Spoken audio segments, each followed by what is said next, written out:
명절이나 가족 모임이 끝난 뒤 텅 빈 거실에 홀로 앉아 이런 후회를 해본 적이 있었는가? 아휴, 그 말은 하지 말았어야 했는데, 가만히 있으면 중간이나 갈 것을 또 쓸데없는 말을 해버렸구나. 창밖은 깜깜하였다. 자식들이 돌아간 집 안에는 냉장고 돌아가는 소리만 남아 있었다. 아까 밥상 앞에서 내가 무슨 말을 했던가 되짚어 보다가 그 한마디가 분위기를 싸늘하게 만든 순간이 선명하게 떠올랐다. 그때 그 한마디만 삼켰더라면 하고 두 눈을 질끈 감아봐도 이미 엎질러진 물이었다. 설 명절이었을 수도 있고 추석이었을 수도 있었다. 온 가족이 모처럼 한자리에 둘러앉아 웃고 떠들던 그 자리에서 나는 또 한마디를 보태고 말았다. 며느리의 음식 솜씨에 대한 한마디였을 수도 있었다. 아들의 직장 선택에 대한 한마디였을 수도 있었다. 손자의 성적에 대한 한마디였을 수도 있었다. 그 한마디가 밥상 위로 퍼지는 순간 웃음소리가 뚝 끊겼다. 누군가는 고개를 숙였고 누군가는 슬그머니 화제를 돌렸다. 그리고 얼마 지나지 않아 자식들은 바쁘다는 핑계로 하나둘 일어섰다. 그것이 내가 원하던 모임의 끝이었겠는가? 아니었다. 그저 걱정이 되었기 때문이었다. 그저 더 잘 되기를 바랐기 때문이었다. 그런데 그 마음이 말이 되어 나오는 순간 사랑은 간섭이 되었고 걱정은 상처가 되었다. 나이가 들면 참 이상한 일이 벌어진다. 귀는 어두워지고 눈은 침침해지는데 희한하게도 입술은 자꾸만 가벼워진다. 젊은 시절 험난한 세상을 헤쳐오며 쌓은 경험이 귀하기에 하나라도 더 가르쳐 주고 싶은 마음이 굴뚝 같아진다. 내가 넘어졌던 자리에서 자식들만은 넘어지지 않기를 바라는 마음이었다. 내가 후회했던 선택을 자식들만은 하지 않기를 바라는 마음이었다. 그 마음이 얼마나 깊고 간절한 것인지 자식을 키워본 사람이라면 누구나 알았다. 하지만 그 애틋한 마음은 종종 잔소리나 고집이라는 이름으로 포장되었다. 오히려 사랑하는 사람들을 밀어내는 가시가 되었다. 다가서려 할수록 멀어지는 것이 말의 아이러니였다. 꽉 쥐려 할수록 빠져나가는 것이 사람의 마음이었다. 조선 최고의 실학자이자 사상가였던 다산 정약용 선생은 무려 18년을 강진의 좁고 허름한 방에서 유배 생활로 보냈다. 한창 커가는 두 아들을 곁에서 가르치지 못하는 아버지의 마음이 오죽 애가 탔겠는가. 밤마다 아들들의 얼굴을 떠올리며 붓을 들었을 것이다. 지금 무엇을 먹고 있는지, 공부는 하고 있는지, 혹여 나쁜 친구를 사귀지는 않는지 걱정이 끝이 없었을 것이다. 그 걱정을 편지 가득 쏟아내는 것이 인지상정이었겠지만 다산 선생은 그리하지 않았다. 오히려 스스로의 입과 붓을 엄격하게 통제하며 이렇게 말하였다. 말을 많이 하지 마라. 말이 많으면 반드시 화를 부른다. 입을 지키는 것이 곧 내 삶을 지키는 가장 튼튼한 성벽이다.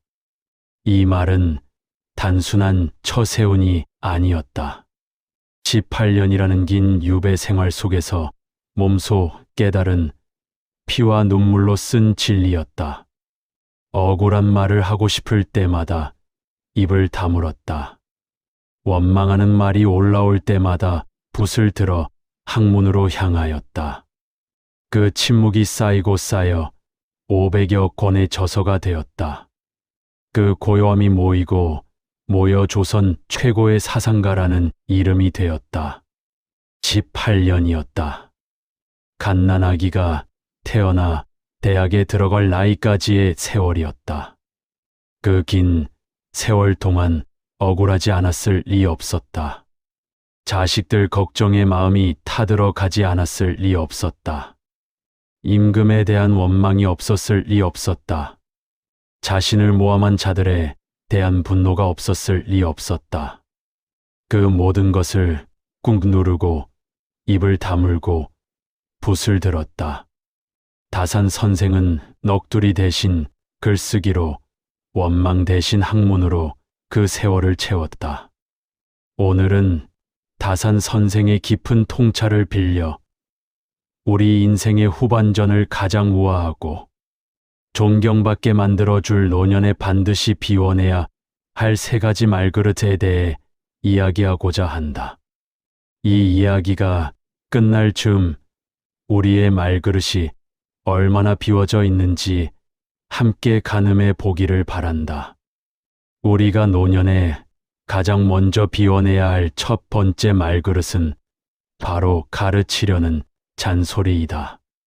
너는 왜 돈을 그렇게 헤프게 쓰냐? 애들 교육은 그렇게 시키는 게 아니다. 내 말대로 해야 실수 안 한다. 그러게 내가 뭐라 그랬냐? 젊을 때 고생은 사서도 한다더니 넌 너무 편하게 살려 하는구나. 이 말들을 들어보라. 얼마나 익숙한 말들인가. 어쩌면 오늘도 이 말 중 하나를 했는지 모르겠다. 이 말들 속에 담긴 진심이 무엇이었겠는가. 내가 겪은 뼈아픈 시행착오를 자식만은 겪지 않기를 바라는 부모의 사랑이었다. 눈보라치는 인생길에서 내가 미리 밟아둔 안전한 발자국만 따라오기를 바라는 마음이었다. 먼 길을 먼저 걸어온 사람으로서 지름길을 알려주고 싶은 마음이었다. 그 마음이 얼마나 순수하고 뜨거운 것이었는지는 누구나 알았다. 그런데 다산 선생은 아들들에게 보내는 편지에서 이렇게 말하였다. 너희 스스로 생각하고 스스로 깨우쳐라.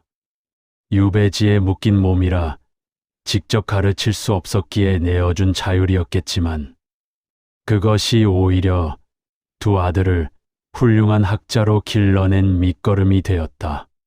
스스로 생각하고 스스로 실패하고 스스로 일어서는 과정이 그 어떤 가르침보다 강한 교육이 되었다. 추사 김정희 선생도 마찬가지였다. 제주 유배 시절 천리 길을 마다 않고 찾아온 제자에게 추사 선생은 이렇게 말하였다. 내가 직접 쓰고 직접 깨달아야 한다. 내가 떠먹여 줄 수 없다. 처음에 그 제자는 얼마나 섭섭하였겠는가. 그 먼 길을 달려왔건만 돌아온 것은 따뜻한 가르침이 아니라 냉정한 한마디였다. 그러나 훗날 그 제자는 이렇게 고백하였다. 선생님이 내버려 두신 덕에 내가 스스로의 눈을 떴다. 내버려 두는 것이 때로는 가장 큰 가르침이었다. 침묵이 때로는 가장 강력한 교육이었다. 손을 놓아주는 것이 때로는 가장 깊은 사랑이었다. 우리 자녀들도 이미 어엿한 어른이다. 부모의 눈에는 영원히 물가에 내놓은 어린아이 같겠지만 그들도 자신만의 치열한 인생을 살아내고 있었다. 직장에서, 가정에서, 자식을 키우면서 우리가 보이지 않는 곳에서 얼마나 많은 것을 감당하고 버텨내고 있었는지 몰랐다. 우리가 걱정하는 그 자식이 사실은 우리보다 훨씬 더 많은 것을 홀로 짊어지고 걸어가고 있었다. 부모가 이래라 저래라 하는 순간 자식은 부모의 전화를 피하게 되었다. 명절에 고향집 방문하는 것을 숙제처럼 무겁게 여기게 되었다. 엄마한테 전화하면 잔소리 들어야 하는데라는 말이 자식의 입에서 나오게 되었다. 아버지 댁에 가면 또한 소리 듣겠지라는 생각이 자식의 마음을 무겁게 짓눌렀다. 사랑해서 한 말이 사랑하는 사람을 멀어지게 만드는 것이었다. 걱정에서 나온 말이 오히려 관계에 담을 쌓는 벽돌이 되었다. 이것이 얼마나 슬픈 일인가. 나는 더 가까워지고 싶었는데 말 한마디가 그 거리를 2배, 3배로 벌려놓았다. 그렇다면 어떻게 해야 하였겠는가? 입을 열기 전에 딱 3초만 멈추어 보라. 그리고 스스로에게 이렇게 물어보라. 지금 이 말이 자식을 위한 말인가? 아니면 내 불안을 달래기 위한 말인가? 지금 이 말이 관계를 이어주는 다리인가? 아니면 관계를 끊는 칼인가? 그 3초의 침묵이 관계를 지켰다. 그 3초의 멈춤이 자식의 마음을 지켰다. 그리고 결국 그 3초가 나 자신의 품격을 지켰다. 가르치려는 입술을 가만히 다물어 보라. 대신 이 한마디만 보내면 충분하였다. 그래, 내가 알아서 잘하겠지. 나는 너를 믿는다. 이 말이 얼마나 어려운 말인지 안다. 평생 자식 걱정을 업으로 살아온 부모에게 믿고 기다린다는 것이 얼마나 큰 용기를 요하는 일인지 안다. 하지만 그 묵묵한 믿음 한 자락이 100마디 잔소리보다 자식의 가슴에 더 깊이 박혔다. 자식이 어른이 된 뒤에 가장 기억하는 부모의 말이 무엇이었겠는가? 잔소리가 아니었다. 나는 너를 믿는다는 그 한마디였다. 그 한마디가 자식의 삶에서 무너질 것 같은 순간마다 버팀목이 되었다. 그 한마디가 자식의 마음속에 평생 꺼지지 않는 등불이 되었다. 다산 선생은 유배지에서도 아들들에게 이렇게 편지를 쓰곤 하였다. 내가 바르게 살고 있다는 것을 나는 안다. 그 짧은 한 문장이 천리 밖에 있는 아들의 가슴을 얼마나 뜨겁게 달구었겠는가. 잔소리 대신 믿음을 보냈고 간섭 대신 신뢰를 보냈다. 그것이 다산 선생이 자식에게 남긴 가장 큰 유산이었다. 입을 닫는다는 것은 포기가 아니었다. 더 깊은 사랑의 다른 이름이었다. 2번째로 비워내야 할 말그릇은 과거에 대한 자랑과 현재에 대한 한탄이었다. 노인정에 가면 가장 흔하게 듣는 이야기가 2가지였다. 하나는 과거의 영광이었다. 내가 젊었을 적에는 기사 딸린 차 타고 다녔어. 우리 때는 내가 제일이었지 동네에서 나를 모르는 사람이 없었어. 내가 그 회사 다닐 때 사장이 얼마나 나를 아꼈는지 아냐. 우리 시절엔 내 손 하나로 가족을 다 먹여 살렸다고. 다른 하나는 현재의 한탄이었다. 아이고, 내 팔자야. 무릎은 쑤시고 허리는 끊어질 것 같고 자식 놈은 코빼기도 안 비치고 전화 한 통 없어. 늙으면 죽어야지. 이 나이에 살아 무엇하겠나. 내가 이렇게 고생해서 키웠는데 저놈들이 나한테 하는 게 뭐가 있냐. 이 2 말에 공통점이 있었다. 둘 다 지금 이 순간이 없었다. 하나는 이미 흘러가 버린 과거에 살았고 다른 하나는 언제 올지 모를 불안한 미래를 앞당겨 걱정하였다. 정작 내가 숨 쉬고 살아있는 지금 이 순간이 빠져 있었던 것이다. 과거의 영광을 자꾸 입에 올리는 이유가 무엇이었겠는가? 지금의 내 모습이 초라하게 느껴지기 때문이었다. 한창 잘 나가던 시절의 나와 지금의 나 사이의 간격이 너무도 크게 느껴지기 때문이었다. 그 간격을 메우기 위해 과거의 이야기를 꺼내는 것이었다. 나도 한때는 대단한 사람이었다는 것을 누군가에게 인정받고 싶은 마음이었다. 그 마음을 모르는 바가 아니었다. 그러나 그 이야기를 듣는 주변 사람들은 어떠하였겠는가? 처음 한두 번은 어머 그러셨어요? 하고 눈을 크게 떴을 것이다. 하지만 같은 이야기가 반복되면 사람들은 슬그머니 자리를 피하게 되었다. 또 그 이야기야 라는 생각이 들기 시작하면 그 자리에서 몸은 앉아 있어도 마음은 이미 떠나 있었다. 한탄도 마찬가지였다. 아픈 곳이 없는 어르신이 어디 계시겠는가? 무릎이 쑤시지 않는 분이 어디 계시겠는가?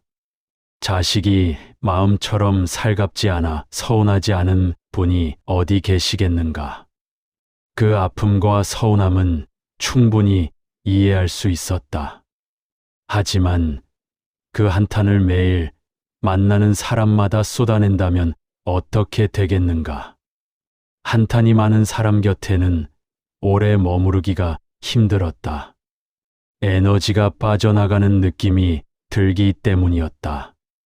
사람들은 자신도 모르게 그 자리를 피하게 되었다. 그리하여 한탄은 외로움을 달래기 위해 쏟아냈건만 오히려 더 깊은 외로움을 만들었다. 다산 선생을 보라. 임금의 총애를 한 몸에 받던 화려한 천재 관리였다. 한양 최고의 지식인으로 대접받았고 임금과 어깨를 나란히 하며 나라를 논하였다. 그런 사람이 하루아침에 대역 죄인으로 몰렸다. 멀고 먼 강진 땅, 이름도 낯선 시골집 뒷방에 갇혔다. 보통 사람 같으면 어떠하였겠는가? 내가 누군데? 라며 과거의 벼슬을 들먹이며 동네 사람들에게 허세를 부렸을 것이다. 억울하다, 원통하다며 매일 밤 통곡하였을 것이다. 나를 이렇게 만든 놈들이 잘 되나 두고 보자며 원망의 말을 쏟아냈을 것이다. 하지만 다산은 그리하지 않았다. 자신의 처지를 한탄하는 말을 입 밖으로 내지 않았다. 과거의 영광을 자랑하며 뽐내지도 않았다. 대신 그 고요한 유배지에서 수천 권의 책을 읽었다. 500여 권의 방대한 저서를 써 내려갔다. 지금 이 자리에서 지금 내가 할 수 있는 일에 집중하였다. 과거의 나에 집착하지 않았다. 지금의 나에 집중하였다.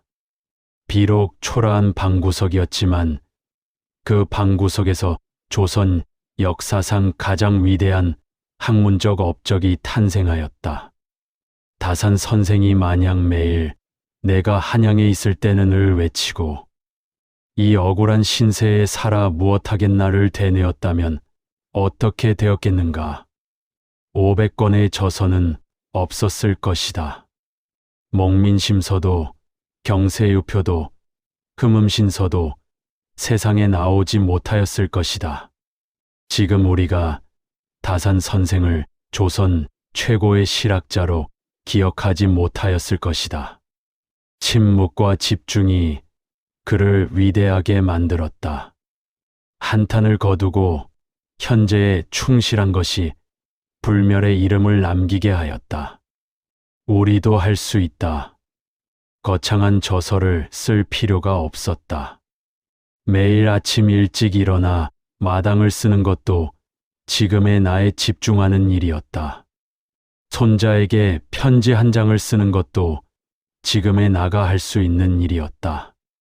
오랜 친구에게 전화 한 통하는 것도 오늘을 사는 일이었다. 좋아하는 책 한 페이지를 읽는 것도 천재에 머무는 일이었다. 오늘 하루 한번 해보라.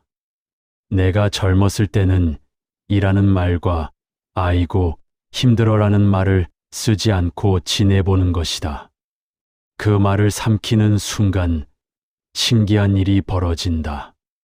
오늘 아침 창문으로 들어온 햇살이 눈에 들어온다. 마당에 핀 작은 꽃 한 송이가 보인다. 따끈한 보리차 한 잔의 온기가 손바닥에 느껴진다. 늘 곁에 있어 당연하게 여겼던 것들이 새삼 귀하게 보이기 시작한다. 그것이 감사였다. 거창한 것이 아니었다. 오늘 아침 무사히 눈을 뜬 것, 따뜻한 밥 한 술 넘길 수 있는 것.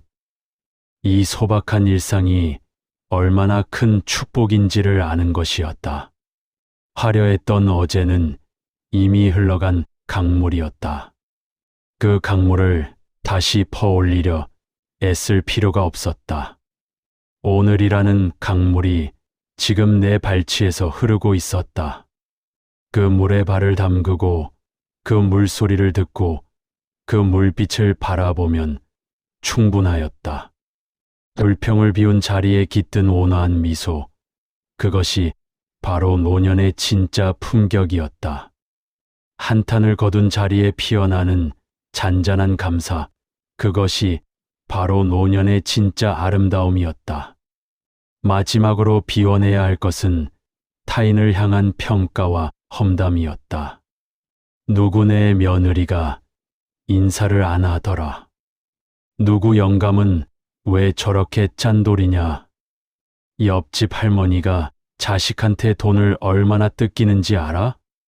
저 사람은 젊어서부터 성격이 글러먹었어.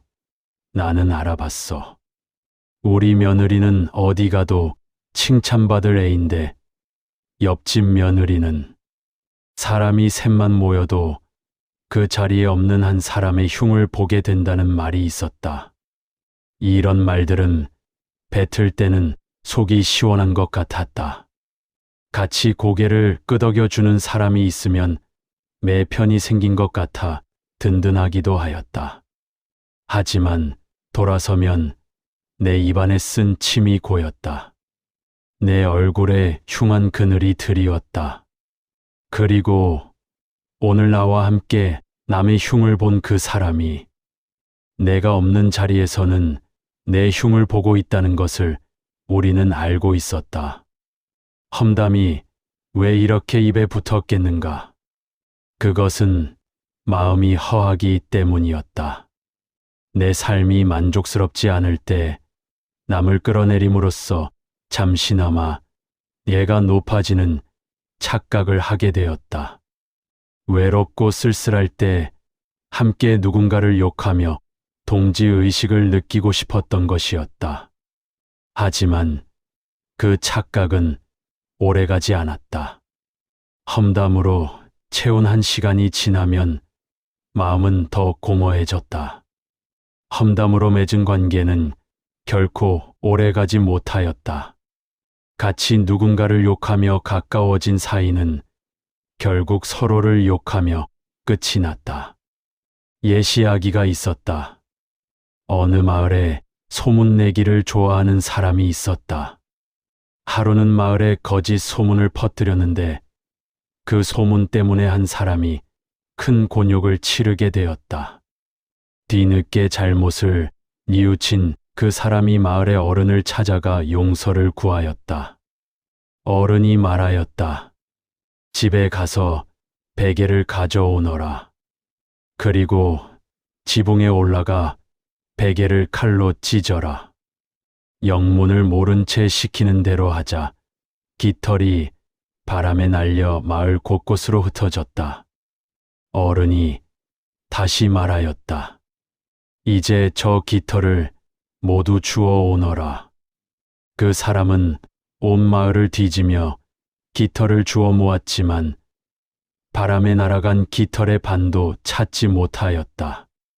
한 번 입 밖에 나온 말의 운명이 바로 그것이었다. 다시 주워 담을 수 없었다. 그 말을 들은 사람의 귀에서도 그 말이 퍼진 세상에서도 완전히 거두어들일 수 없었다. 다산 선생도 이렇게 경계하였다. 말이란 한 번 입 밖으로 나가면 내 마리의 말이 끄는 마차로도 쫓아가 주워 담을 수 없다. 다산 선생은 18년의 유배 생활 동안 자신을 모함한 자들에 대한 험담을 결코 입에 올리지 않았다. 억울하였겠지만 그 억울함을 말로 풀려 하지 않았다. 분하였겠지만 그 분함을 험담으로 쏟아내지 않았다. 대신 그 에너지를 모두 학문으로 돌렸다. 그것이 다산을 위대하게 만든 또 하나의 힘이었다. 남을 쉽게 판단하고 옮기는 가벼운 입술은 결국 내 인격을 허무는 도끼가 되었다.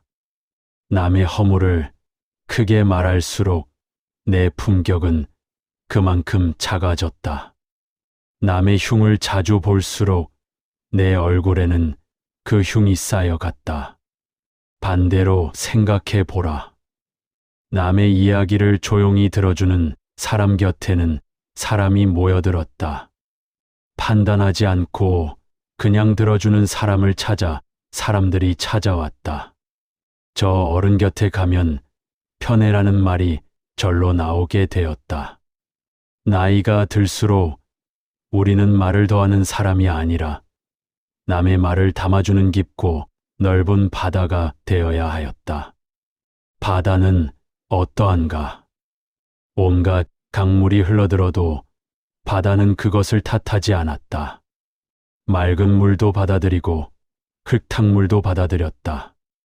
그리하여 바다는 깊어지고 넓어지고 모든 것을 품는 어머니가 되었다. 우리도 그 바다가 될 수 있었다. 며느리가 속상한 일을 털어놓을 때 옳고 그름을 따지지 말라. 아들이 힘들다고 하소연할 때 해결책을 제시하려 하지 말라. 손자가 학교에서 억울한 일이 있었다고 할 때 이래야 했다, 저래야 했다, 가르치려 하지 말라. 그냥 고개를 끄덕이며 이 한마디만 하면 충분하였다. 아이고, 그랬구나. 참 속상했겠다. 그 한마디가 얼마나 강한 힘을 가졌는지 아는가. 판단 없이 들어주는 그 한마디가 말하는 사람의 마음을 녹이고 가슴을 열었다. 이 어른은 내 편이다라는 느낌이 들게 하였다. 그 느낌이 드는 순간 사람들은 더 자주, 더 많은 것을 털어놓으러 찾아오게 되었다. 재판관이 되지 말라. 해결사가 되려 하지 말라. 그냥 따뜻한 빈 공간이 되어주면 충분하였다. 침묵은 때로 100마디 말보다 더 강력한 위로가 되었다. 남의 허물을 덮어주고 그들의 이야기를 조용히 들어주는 어른. 우리는 그런 어른을 지혜로운 어른이라 부르며 존경하였다. 그런 어른 곁에는 언제나 사람이 머물렀다. 그런 어른은 나이가 들수록 더 빛났다. 마음에 새기며 다산정약용 선생의 가르침을 다시 한번 마음에 새겨보자. 첫째, 자식에게 가르치려 드는 잔소리를 다물고 믿음의 눈빛을 보낼 것. 둘째, 왕년의 자랑과 오늘의 한탄을 거두고 소박한 지금에 감사할 것. 셋째, 남을 평가하는 입술을 닫고 침묵으로 들어주는 넓은 바다가 될 것. 이 세 가지를 한 문장으로 요약하면 이러하였다. 말을 줄이고 마음을 넓혀라. 다산 선생이 유배지에서 깨달은 것이 바로 그것이었다. 말이 줄어드는 만큼 생각이 깊어졌다. 생각이 깊어지는 만큼 그리 단단해졌다. 그리 단단해지는 만큼 삶이 의연해졌다. 그 의연함이 18년의 유배를 견디게 하였고 결국 위대한 유산을 남기게 하였다. 세상에서 가장 오래 사는 나무가 어떤 나무였겠는가? 수백 년 된 느티나무, 은행나무는 요란하게 자신을 드러내지 않았다. 봄에 꽃을 피운다고 떠들지 않았다. 가을에 단풍이 든다고 뽐내지 않았다. 겨울에 잎을 다 떨구고도 쓸쓸해하지 않았다. 그냥 거기 있었다. 묵묵히, 조용히 그 자리에 있었다. 그랬기에 사람들이 찾아와 그 아래 쉬어갔다. 더위를 식혀주고 바람을 막아주고 가을이면 아름다운 빛깔로 눈을 즐겁게 해주었다. 말 한마디 없이 그저 존재하는 것만으로도 모든 것을 내어주었다. 우리 인생의 가을과 겨울도 이와 같아야 하지 않겠는가? 말 한마디 없이 그저 거기 있는 것만으로도 자식들이 기대고 싶은 나무. 말 한마디 없이 그저 그 자리에 있는 것만으로도 손자들이 뛰어와 안기고 싶은 나무. 그런 어른이 되는 것이 노년의 가장 큰 아름다움이었다. 맑고 깊은 강물은 소리 없이 흘렀다. 큰 나무는 말없이 서서 지친 사람들에게 그늘을 내어주었다. 높은 산은 아무 말 없이도 그 자리에서 길을 잃은 사람들의 이정표가 되어주었다. 우리도 그리 될 수 있었다. 말을 줄이는 만큼 품격이 쌓였다. 입을 닫는다는 것은 세상과 담을 쌓는 것이 아니었다.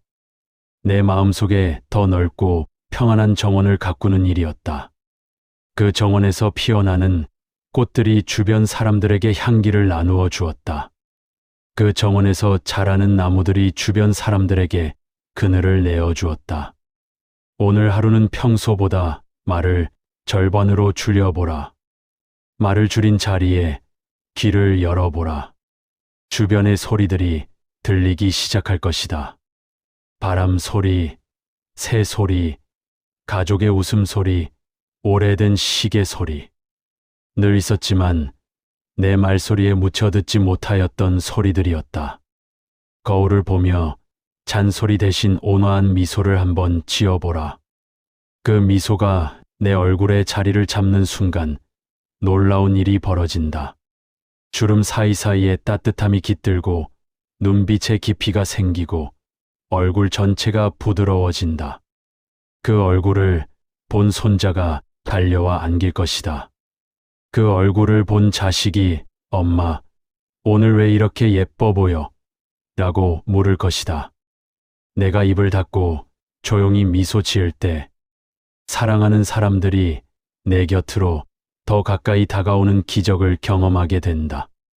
그것이 바로 침묵의 힘이었다.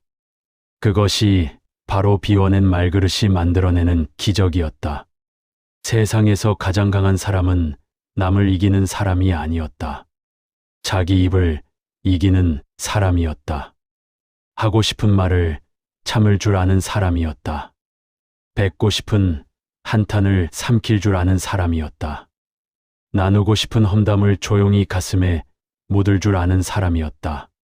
그리고 그런 사람 곁에는 언제나 따뜻한 사람들이 모여들었다.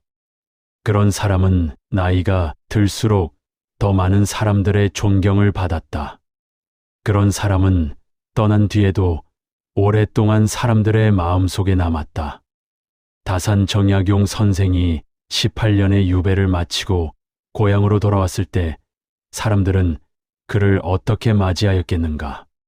저 어른은 18년 동안 말 한마디 원망하지 않고 학문에 정진하셨다는 이야기가 퍼져 있었다. 그 소문만으로도 사람들은 다산 선생을 존경하였다. 험담 한마디 없이, 자랑 한마디 없이, 한탄 한마디 없이 보낸 18년이 그를 불멸의 이름으로 만들었다. 우리에게는 18년이 없어도 괜찮다. 오늘 하루면 충분하다. 오늘 하루 잔소리를 하나 줄여보라. 오늘 하루 한탄을 하나 삼켜보라. 오늘 하루 험담 대신 그냥 들어주는 사람이 되어보라. 그 하루가 쌓이면 한 달이 되고, 한 달이 쌓이면 1년이 되고, 1년이 쌓이면 어느새 우리도 다산 선생처럼 빛나는 노년을 살고 있을 것이다. 오늘 준비한 이야기가 여러분의 텅 빈 거실에 작은 온기를 채워드렸기를 바랍니다. 내용이 좋으셨다면 구독과 좋아요 꾹 눌러주시고 단체 카톡방 친구분들께도 공유해 주시기 바랍니다.